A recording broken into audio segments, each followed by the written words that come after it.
విద్యార్థుల సంక్షేమమే లక్ష్యంగా కూటమి ప్రభుత్వం ముందుకు వెళ్తుందని ఎమ్మెల్యే కందికుంట వెంకటప్రసాద్ అన్నారు. శ్రీ సత్యసాయి జిల్లా కదిరిలో ట్రైబల్ వెల్ఫేర్ గురుకుల పాఠశాలను ఆయన సందర్శించారు. కుళ్ళిన కూరగాయలు, పురుగులు పడిన ఆహారం విద్యార్థులకు వడ్డించడంపై ఆగ్రహం వ్యక్తం చేశారు. సంబంధిత కమిషనర్ దృష్టికి తీసుకువెళ్లి ప్రిన్సిపల్పై శాఖపరమైన చర్యలు తీసుకోవాలని ఆదేశించారు. అంతేకాకుండా రేపటిలోగా పాఠశాలలో నెలకొన్న అన్ని సమస్యలను పరిష్కరిస్తామన్నారు. విద్యార్థులకు నాణ్యమైన భోజనం అందించేలా చర్యలు చేపడతామని ఎమ్మెల్యే వెంకటప్రసాద్ భరోసా ఇచ్చారు. పిల్లలు ఆందోళన చెందుతున్నటువంటి ఈ ట్రైబల్ వెల్ఫేర్ రెసిడెన్షియల్ స్కూల్లో ఉన్నటువంటి పిల్లలు ఆందోళన చెందుతున్నటువంటి విషయం మా దృష్టికి వచ్చింది. నిన్నగాక మొన్నటి రోజున పిల్లలే ఫోన్ చేస్తున్నారు నాకు. నేను ఊర్లో లేకపోవడంతో మా పిఏ గారు స్పందించి ఆయన సంబంధిత కమిషనర్ గారికి కూడా ఇష్యూని ఎస్కలేట్ చేయడం జరిగింది. దాని మీద క్రమశిక్షణ చర్యలు తీసుకుంటూ సంబంధిత అధికారిని సస్పెండ్ చేయడం కూడా జరిగింది. సస్పెండ్ చేస్తూనే మా బాధ్యత అయిపోయిందని మేము అనుకోలే. ఈ రోజున ఇక్కడికి సందర్శించే ముఖ్య ఉద్దేశం ఏమంటే రూట్ కాజ్ ఏంది, అసలు మూలాలు ఏంది ఈ సమస్యకి అని ఆలోచన చేస్తే అన్ని చోట్ల కూడా ప్రభుత్వం యొక్క దృఢ సంకల్పం ఉంటుంది. పిల్లలకు మెరుగైనటువంటి విద్య వల్ల అందులో వెనకబడిన కులాల వారికి బీసీ వెల్ఫేర్ కానీ ట్రైబల్ వెల్ఫేర్ కానీ ఎక్కడ కూడా సదుపాయాల విషయంలో కానీ భోజన సదుపాయాల విషయాల్లో కానీ మౌలిక వసతుల కల్పనలో కానీ కాంప్రమైజ్ కాకూడదు అనే ఆలోచనతోనే ప్రభుత్వం చిత్తశుద్ధితో ఉంది.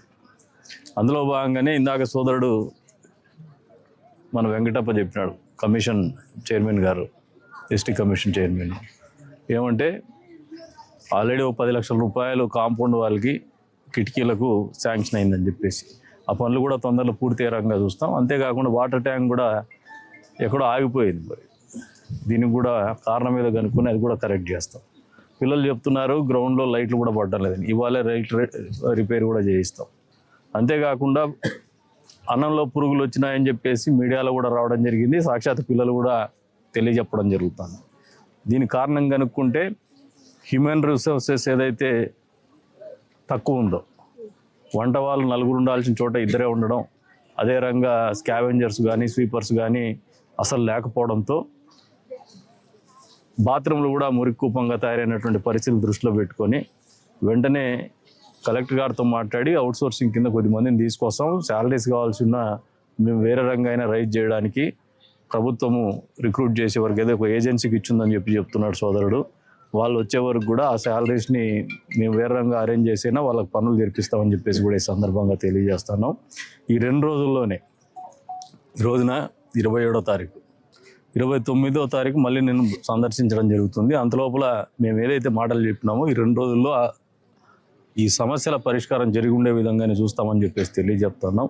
29న మళ్ళీ ఒకసారి రివ్యూ చేసుకుని స్టిల్ ఏదైనా ప్రాబ్లం పర్సిస్ట్ అయితే దాన్ని అడ్రస్ చేస్తూ రిజాల్వ్ చేయడానికి ప్రయత్నం కాదు, ఖచ్చితంగా రిజాల్వ్ చేస్తామని చెప్పేసి కూడా ఈ సందర్భంగా తెలియజేస్తున్నాం. కూటమి ప్రభుత్వం యొక్క బాధ్యత కానీ చంద్రబాబు నాయుడు గారి పరిపాలనలో కానీ ఇటువంటి సమస్యలు ఎప్పుడు కూడా కొనసాగించే విధంగా మా పరిపాలన ఉండదని చెప్పేసి తెలియజెప్తున్నాం.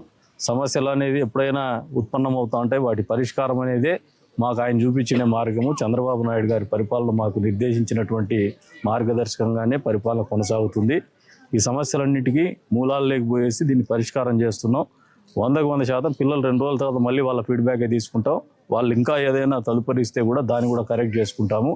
వాళ్ళకు సరైనటువంటి పౌష్టికాహారం కానీ వాళ్ళు సరైనటువంటి పరిస్థితుల్లో అనువైనటువంటి పరిస్థితుల్లో వాతావరణంలోనే పిల్లలు పెరిగే విధంగా చదువు నేర్చుకునే విధంగానే తీర్చిదిద్దామని చెప్పేసి కూడా ఈ సందర్భంగా తెలియజేస్తున్నాము. అధ్యాపకులకు కూడా కొత్తగా ఒక ఆయన మన డిఎస్సిలో ఉద్యోగం వచ్చినట్టున్నారు, అతనికి ఇన్ఛార్జ్ ఇచ్చినారు. ఆ సమస్యను ఆయన కూడా చెప్తున్నాడు, ఎక్కడైతే హెచ్ఆర్ తక్కువ ఉందని చెప్పేసి అది ఇమీడియట్గానే రెస్పాండ్ అయ్యి ఈరోజే కొత్తగా ఒక 4గురిని ఉద్యోగం లేక పెడతా ఉన్నాము. వాళ్ళ శాలరీస్ గురించి కావాల్సి మేము వేరే రంగానే చూసుకుంటామని చెప్పేసి కూడా తెలియజెప్తూ సమస్య పరిష్కారం చేస్తున్నామని చెప్పి తెలియజెప్తాం. ఈ వీడియో మీకు నచ్చినట్లయితే లైక్ చేయండి, షేర్ చేయండి, మా ఛానల్కి సబ్స్క్రైబ్ చేయండి.